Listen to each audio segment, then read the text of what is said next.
Hi friends, ఈరోజు ఈ వీడియోలో ఏపీ రాష్ట్ర వ్యాప్తంగా రేపటి నుండి ఆధార్ కార్డు కలిగి ఉన్న ప్రతి ఒక్కరికి ప్రభుత్వం నుంచి 2 శుభవార్తలు వచ్చాయి. కాబట్టి ఆధార్ కార్డు ఉన్నవారు ఈ సమాచారాన్ని తప్పకుండా తెలుసుకోవాలి.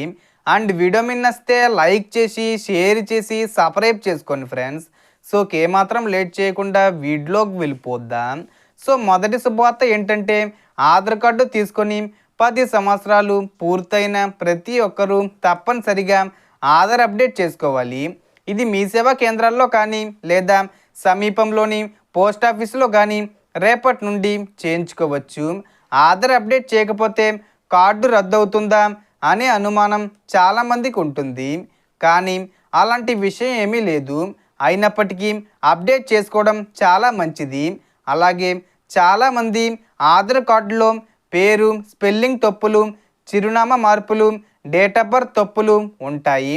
ఇవన్నీ సరిచేసుకునే అవకాశం కేంద్ర ప్రభుత్వం ఇచ్చింది. ఇవన్నీ కూడా మీ సేవా కేంద్రం లేదా పోస్ట్ ఆఫీసులో సులభంగా సవరణ చేసుకోవచ్చు. ఇక 5 సంవత్సరాలు నిండిన పిల్లలకు బాల ఆధారు తీసుకోవాల్సి ఉంటుంది. అందుకోసం ఆధార్ సేవా కేంద్రానికి వెళ్ళి అప్డేట్ చేయించుకుంటే ఆధార్ కార్డు వస్తుంది. ఇక రెండో శుభవార్త ఏంటంటే, యుఐడిఏఐ సరికొత్త ఆధార్ యాప్ను తీసుకుని రావడం జరిగింది.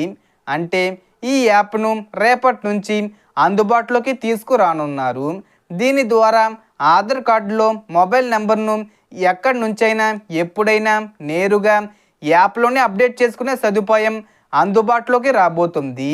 అంటే మీరు ఇంట్లోనే కూర్చొని ఉచితంగా ఆధార్ కార్డు అప్డేట్ చేసుకోవచ్చు, లేదా బయట ఎక్కడి నుంచైనా మీరు అప్డేట్ చేసుకోవచ్చు. సో దీనికి సంబంధించి ఏ చిన్న ఇన్ఫర్మేషన్ వచ్చినా నేను వీడియో చేసి పోస్ట్ చేస్తాను. ఆ యొక్క అప్డేట్స్ మీరు మిస్ కాకుండా ఉండాలంటే వెంటనే మన ఛానల్ని సబ్స్క్రైబ్ చేసుకోండి. సో మొత్తం ఇన్ఫర్మేషన్ డిఫరెన్స్ మీకు ఈ వీడియో నచ్చితే లైక్ చేయండి, షేర్ చేయండి అండ్ సబ్స్క్రైబ్ చేసుకోండి. Thanks for watching.